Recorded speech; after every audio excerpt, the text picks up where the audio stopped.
And you know what? I feel like doing this makes me extra angry at products that claim like really instantaneous effects or really, really fast results. Because this is a category you see a lot of people say, results in 1 week. Yes. That's bullshit.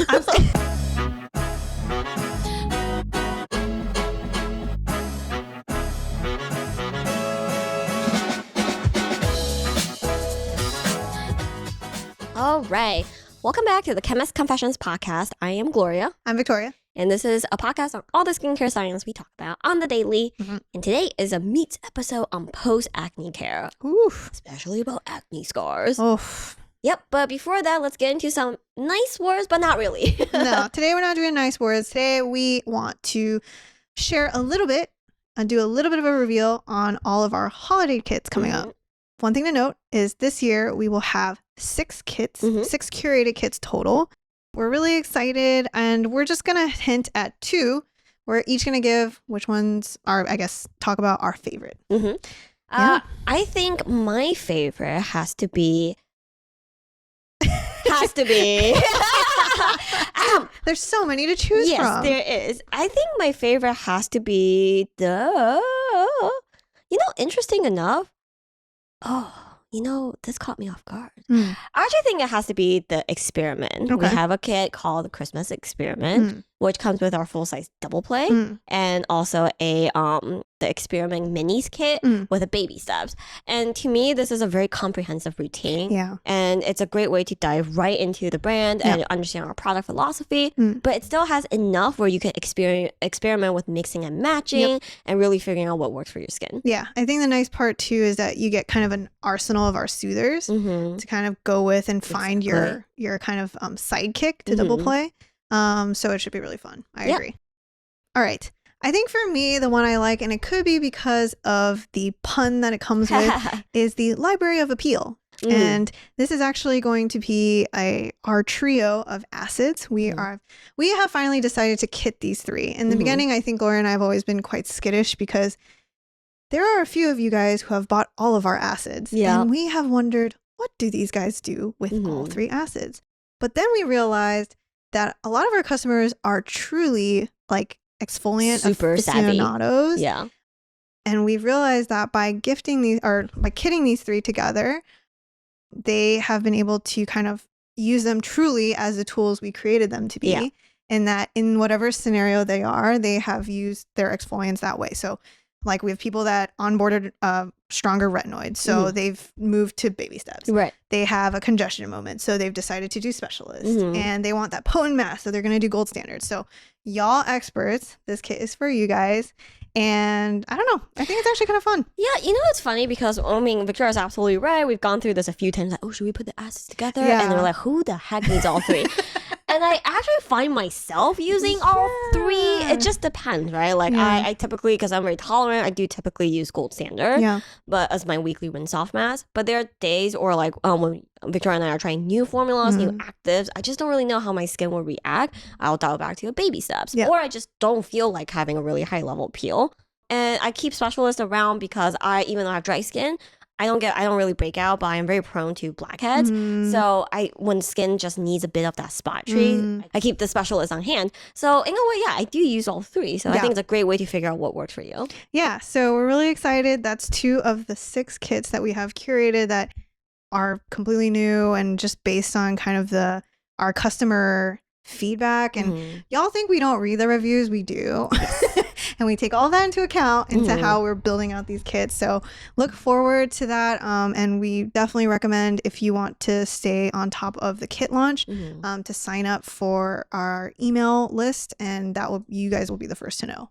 Definitely head to the website, check them out. This episode is coming out basically a few days before the kits will go live. So if you haven't yet, sign up on our website so you'll be the first to know when these kits kick off. And for podcast listeners, we definitely want to sweeten the deal. You can use our promo code PODCASTSHIP to get free shipping on your order. This works with expedited shipping. And in compounds, we may or may not have other deals going on in addition to the kits at this time. So definitely keep an eye out. Yeah. Otherwise, let's get into the meats. All right. The meats. Yeah, so today is all about post-acne care. It sounds really daunting and it can be a very frustrating problem. But in a weird way, the good thing is you might already be using topicals that's helpful. Yeah. So let's get right into it. Yeah. So just a couple of things to know. Usually in post-acne care, we're all really hyper aware about how our acne footprints are healing, and do we actually have acne scarring? So we're actually going to dedicate a big chunk of this to acne scarring and how to prevent and, I guess, handle and treat acne scarring. We've done this topic previously, and I'll be honest, we don't give very motivating information because a lot of times with acne scarring, it does require an in-office procedure. But the biology behind it is because there's a stat here that 80 to 90% of patients develop acne scarring that has atrophic scarring. And atrophic scarring is that topography change where there's kind of a dip in skin. And this is due to a loss of collagen that occurs during that inflammatory stage. So this is why Gloria and I always try to emphasize that in acne, soothing can be an incredibly helpful component to focus on during this time period. Yeah. Okay. So, but the good thing is there are some research groups out there that are looking at how to help this topically.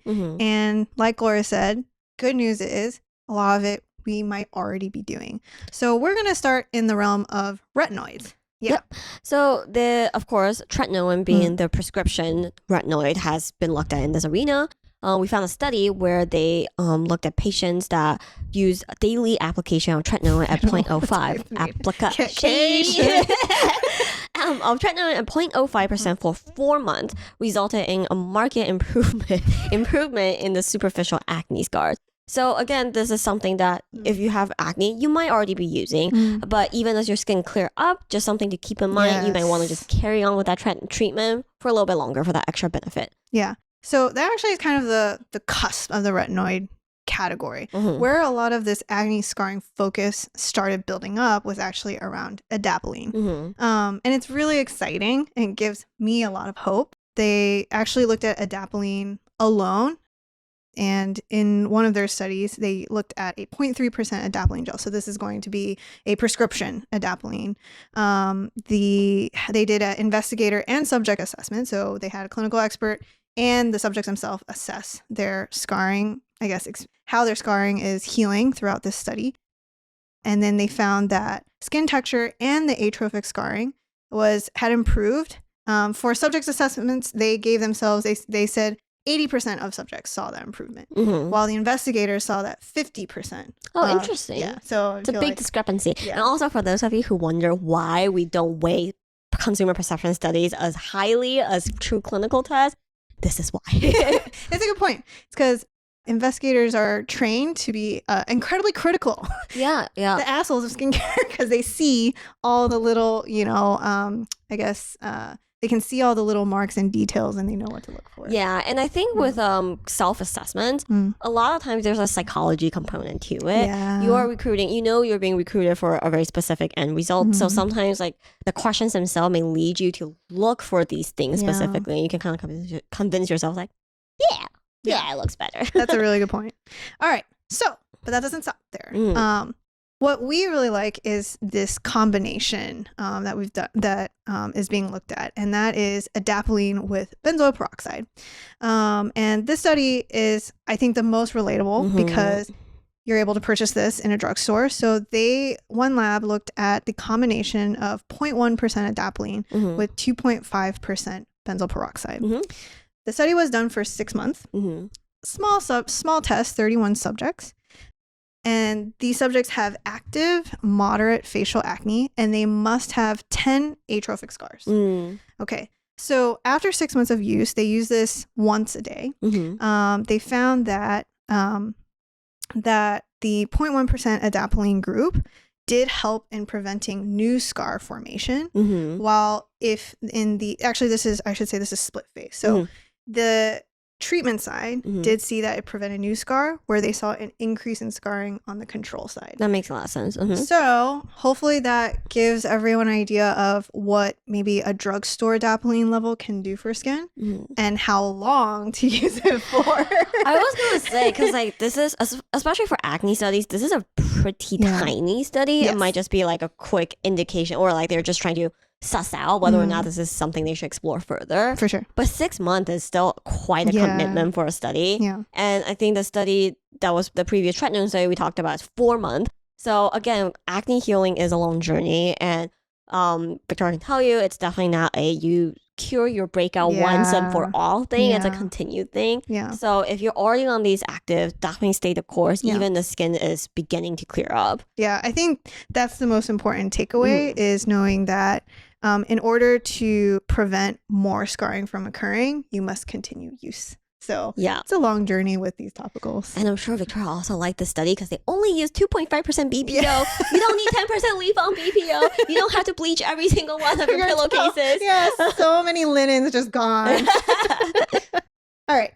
But so Gloria's absolutely right. It didn't stop there.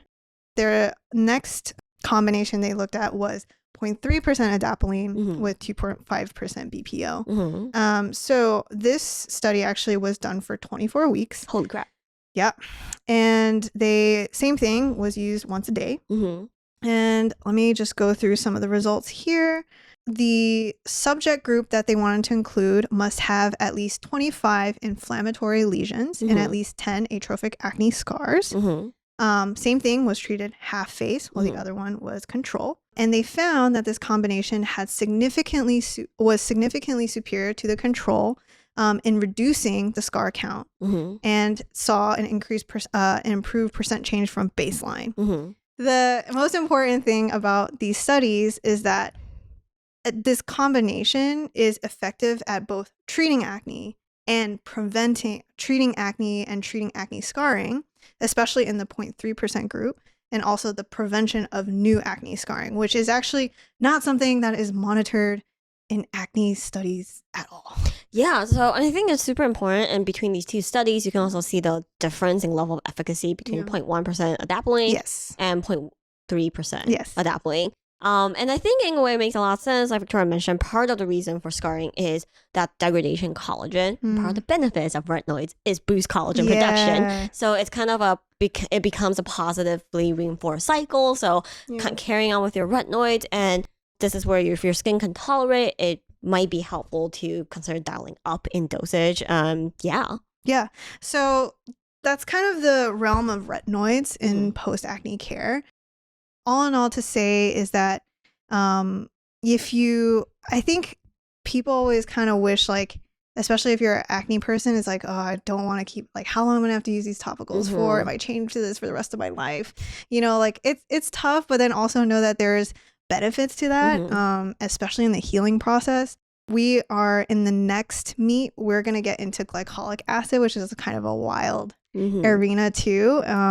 But otherwise, hopefully that gives you guys some semblance of you guys are doing some good things for post-acne care. Yeah, and if you're not on a retinoid yet, this is why retinoids in general is a gold standard, and you should highly consider. For sure. Yeah. All right. We're going to take a break. It's time to break out. It's the Animal Fun Fact Corner. And today it's my turn. All right. Hit me. What we got? All right, Gloria. Today we are going to talk about the vervet monkey. Monkeys must be a wild one. I feel like monkeys have like the most insane documentaries. I think actually any sort of like monkeys, apes, like baboons, wild. I think I saw one where they like raise dogs and stuff like that. Yeah. There's like caste systems and stuff. Yeah. And monkeys can be really cruel to each other. It's really wild. But anyway. Yes. So today, nothing too serious like that. This vervet monkey is found in southern and East Africa, typically in Ethiopia and all the way to maybe like South Sudan. They're about 15 pounds, so they're not super big. Speaking of interesting behavior, they are actually one of the types of monkeys that actually show spite, in that they can destroy food, but not it's just to destroy it and not like steal it. So they consider that like as a spiteful thing to like either prevent maybe competing males or like put them in their place. So that was like one thing I was like, oh, okay.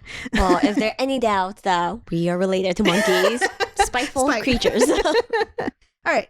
But it's not anything about that. The reason why I want to talk about the vervet monkey with Gloria is because on the Caribbean island of St. Kitts, these monkeys are alcoholics. Oh, no. Yes. So this is, they have resorts out there, beautiful beaches.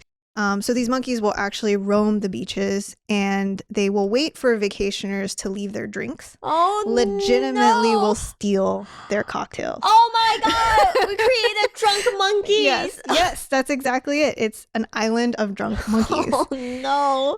It's a type of vervet, the green vervets. They were actually introduced to this island around the 17th century. They were brought over with slaves from Africa. And they actually developed this liking for the alcohol in the form of the fermented sugarcane. Okay. So you can actually find them just hanging out with a drink. They will sneak down. They'll jump on tables. I actually have a picture here of one. Oh my God. They can actually be very selective in their cocktails as well. So they'll go around trying the different drinks and see what they like and they'll steal it. Can you imagine if you order a drink and even monkeys are like, bro, what are you thinking? Yeah, exactly. I also really know like what cocktails they like. Yeah. So this became such a fascinating discovery that researchers decided to actually see if they could turn this into a study. Some people criticize this action, but they captured 1,000 of these vervet monkeys, kept them in social. The island's not big. They just went out there with a big nail. It's like, whoop, here's 1,000 of drunk monkeys. All of them. I don't know. Lure them with drinks. I don't know. A lot of monkeys here. They called a happy hour and they're like, come on, guys, come on in. Here's a pina colada. Yeah. So.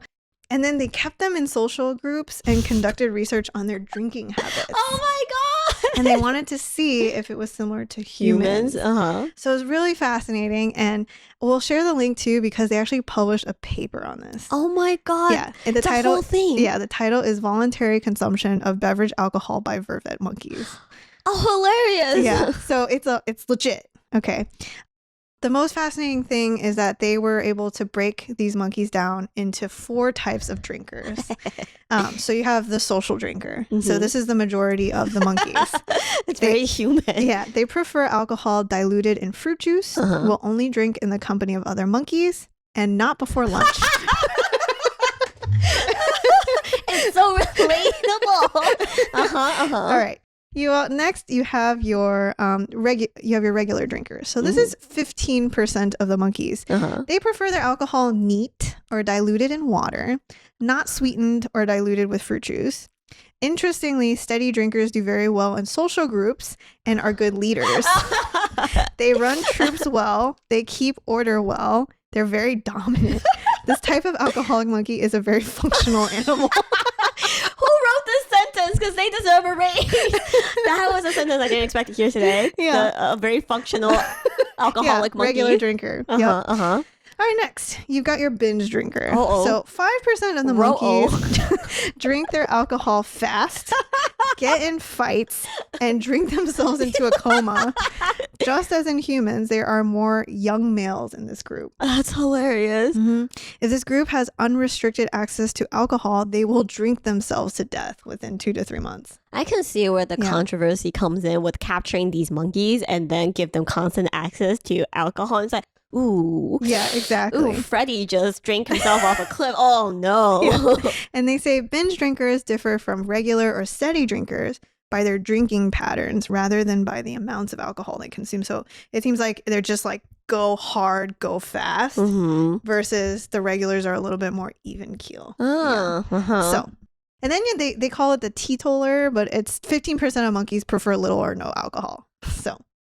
That's hilarious. I don't know how the percentage play out between humans and monkeys, but I feel like there has to be some linkage in that. Yes. I feel like I myself and a crossover between a social and a regular drinker. Because I'm like, well, I think of myself as a social drinker, but I don't prefer to dilute it in fruit drinks. Like, I think, but I think in college I was a binge drinker.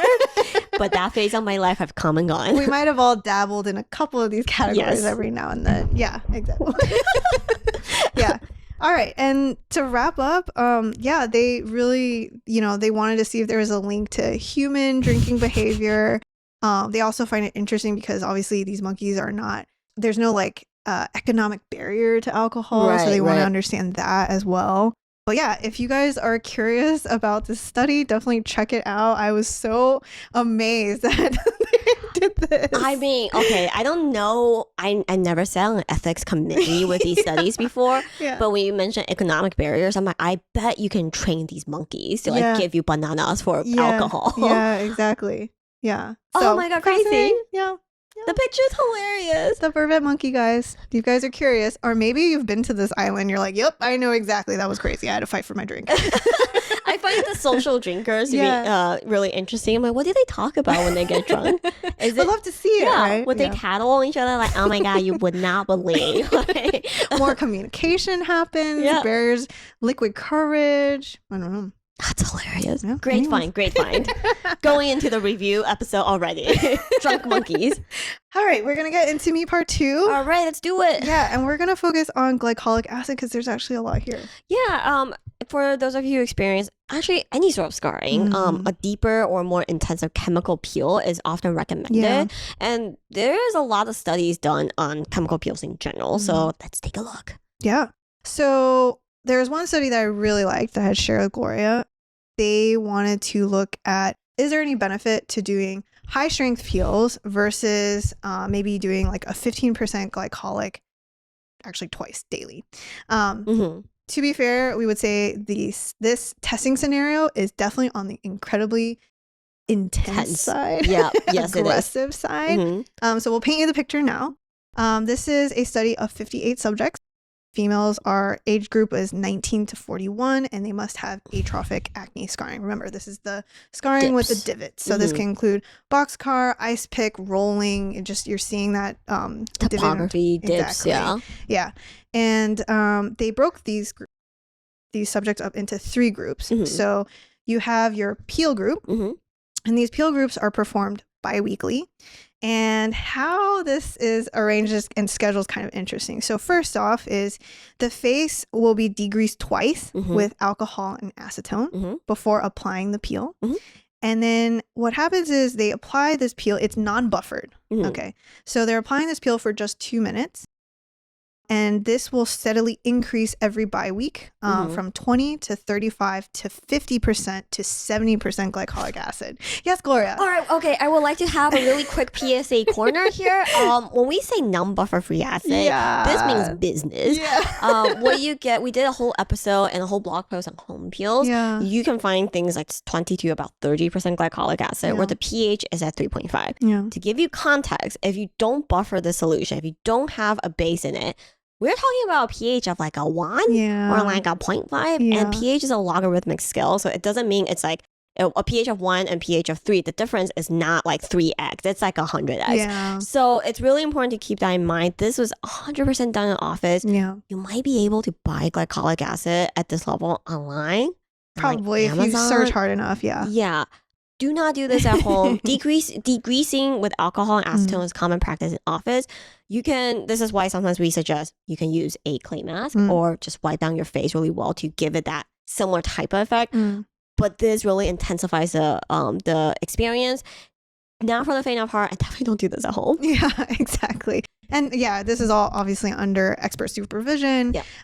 So the thing to know is if you're wondering how they're increasing, what they do is when they apply the peel, they are timing it to see how long your skin is able to endure. So if your skin is able to endure it for up to 5 minutes, then you graduate to the next concentration of peel. So this is the peel group. The second group is the maintenance group. And this are individuals they're going to get a 15% glycolic acid product. And they're going to use it twice daily. And I forgot to mention this study goes on for 24 weeks. So this is pretty impressive length. Yeah.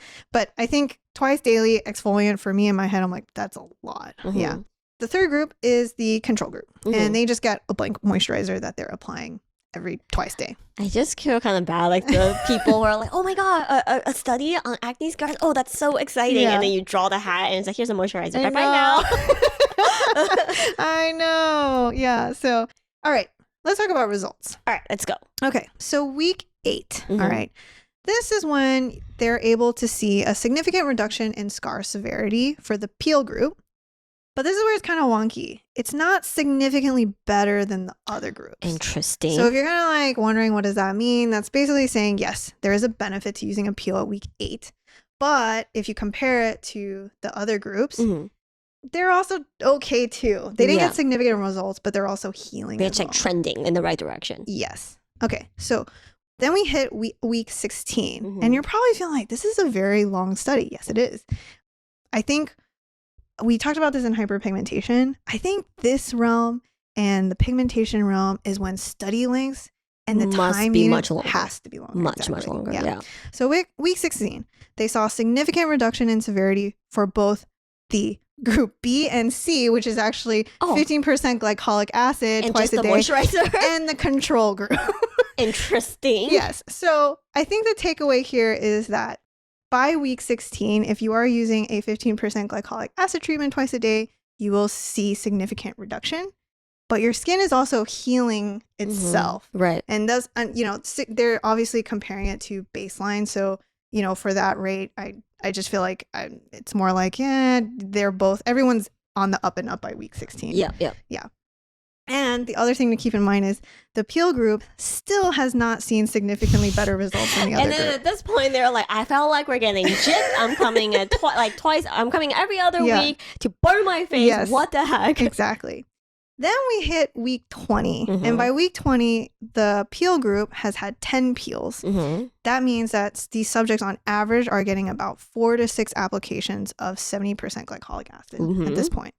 And this is when you actually see significant improvement from the previous results. And then only by the end of the study, week 24, do they actually see significantly better results than group B with 15% glycolic acid. I love this study. It's super interesting. And I think for those of you, a couple things. First of all, this highlights the length of time it really takes to heal from scarring. And it's important to keep in mind that skin will do its thing naturally, so that's why even with just a moisturizer, you see a certain level of improvement. And but you won't see market improvement from topicals until like 4 or 5 months in, and that's just the state of it. For the peel group, I do want to highlight that for in-office peels, glycolic acid at the end of the day is still considered a superficial peel. It is still a mild peel as far as the stuff that you can get. But it's obviously work with your care provider to see what level of peel is right for you. For scarring, it's a very sensitive topic because on one hand, it takes something pretty intensive to see the results, but at the same time, this is not something you want to irritate skin too much on. And I think this is a super cool study that I did. Yeah, and I think one of the things I should also mention is that they also noted that 48 out of 58 of these patients actually ended up completing, and 7 of the 7 subjects in the peel group withdrew because they couldn't tolerate the peels. They couldn't tolerate a peel higher than 20 to 35% with a contact time longer than 2 minutes. They just couldn't take it. So I think like what also is important to know is like there's going to be a cohort of people that can't do it. They just can't. And so the idea is that, well, at least then a 15% glycolic treatment could be just a second option for these individuals because, it's definitely not going to be for everyone. And I love that this also highlighted, I think a couple of weeks ago when we were doing the home peel question, there are people that ask like, or even feedback from customers that use our home peels. They didn't understand the difference between using a low dose every day versus a higher dose every day. And I think this clinical level of glycolic acid really showcases what you get from peels is very different than what you get from leave-on. Because 15% twice a day, you're still just doing general, very surface level maintenance work. No, that's a really good point. Yeah, for sure. And honestly, this isn't the only study I was going to share with Gloria. And I'm not even going to get into it, is that they've done other peel studies on acne scarring as well. There's one that's specifically done on Asian skin that looked at 15% acid treatment versus doing a 35% and a 50% glycolic acid peel. And I think the thing to keep in mind is just that these studies are done a lot longer. This one was also done for at least 10 weeks. So there's just a lot of focus on how these in-office peels can help with atrophic scarring. And yeah, anyway, so it's one of those. It's definitely something to consider. And you know what? I feel like doing this makes me extra angry at products that claim like really instantaneous effects or really, really fast results. Because this is a category you see a lot of people. It's like, results in 1 week. Yes. That's bullshit. I'm so glad you're saying this, because this is where I want to talk about my hot takes in this realm. So my hot take here is also that I think acne individuals, we have very unrealistic expectations on healing and like scar healing and spot fading. I think because we're so used to seeing the lesion kind of be gone in like 3 to 4 days. If you pop your pimples, it might be even faster. And so because of that, we forget that these spots, the extra hyperpigmentation, the scarring, all of that, that's when it's like you're not supposed to see improvement until like 3 to 4 months at least, you know? So I would say that's one where it's like, okay, I think we need to like understand that we're so trained to see things so quickly, and that, you know, instant gratification, that we forget about the tail end of the healing process. Okay, that's my first take.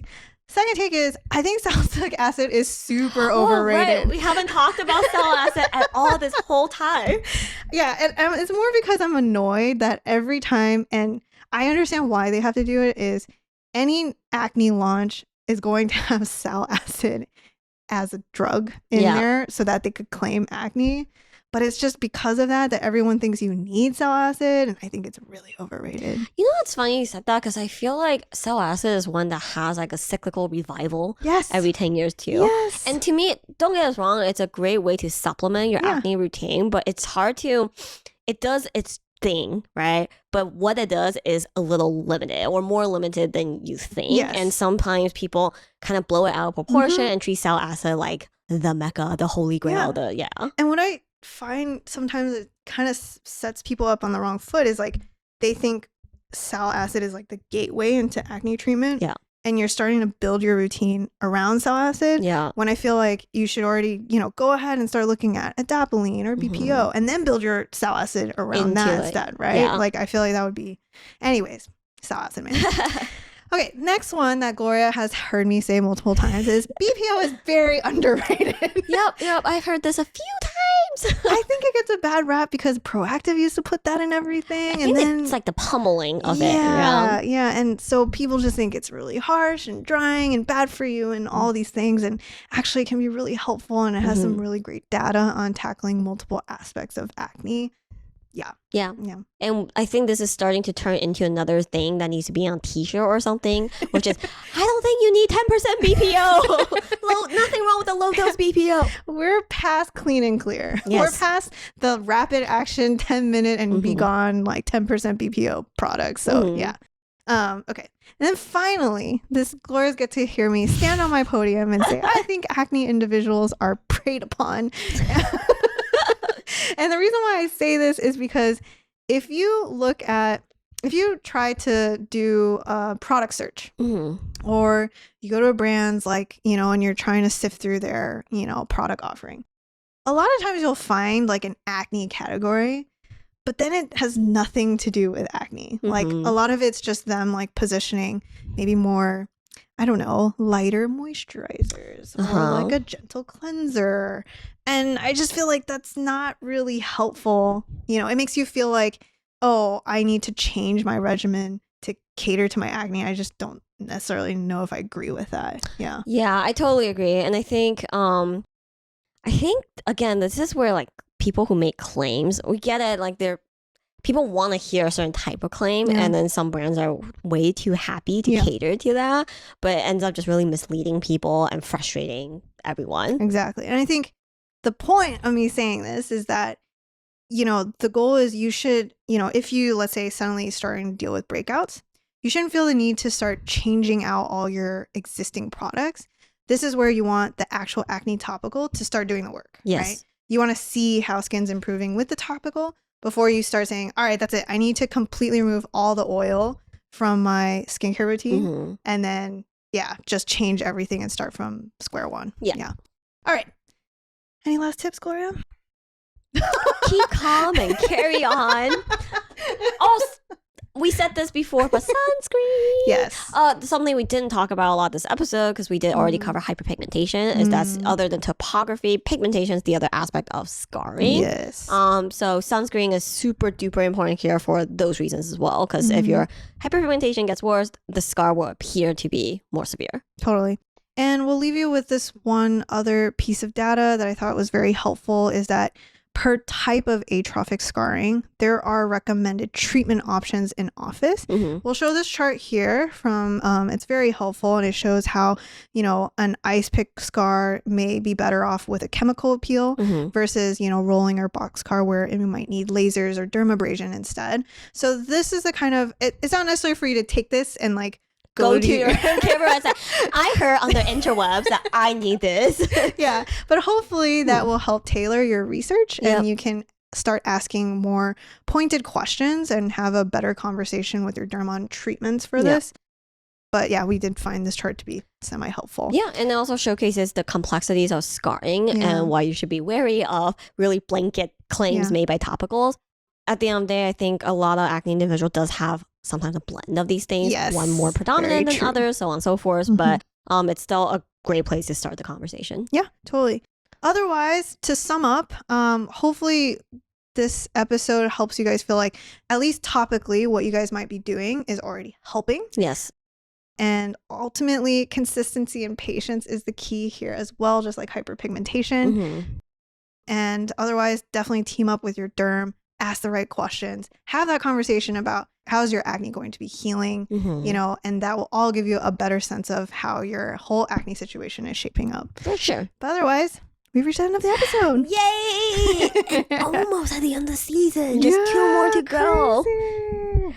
And if you want to learn more, please visit our website, chemistconfessions.com, where you will find all of our blog content. You can write to us with your burning skincare questions at info@chemistconfessions.com. You can DM us at chemist.confessions on Instagram or just leave your questions below. Otherwise, we hope you enjoyed this episode. We will see you guys next time. Bye!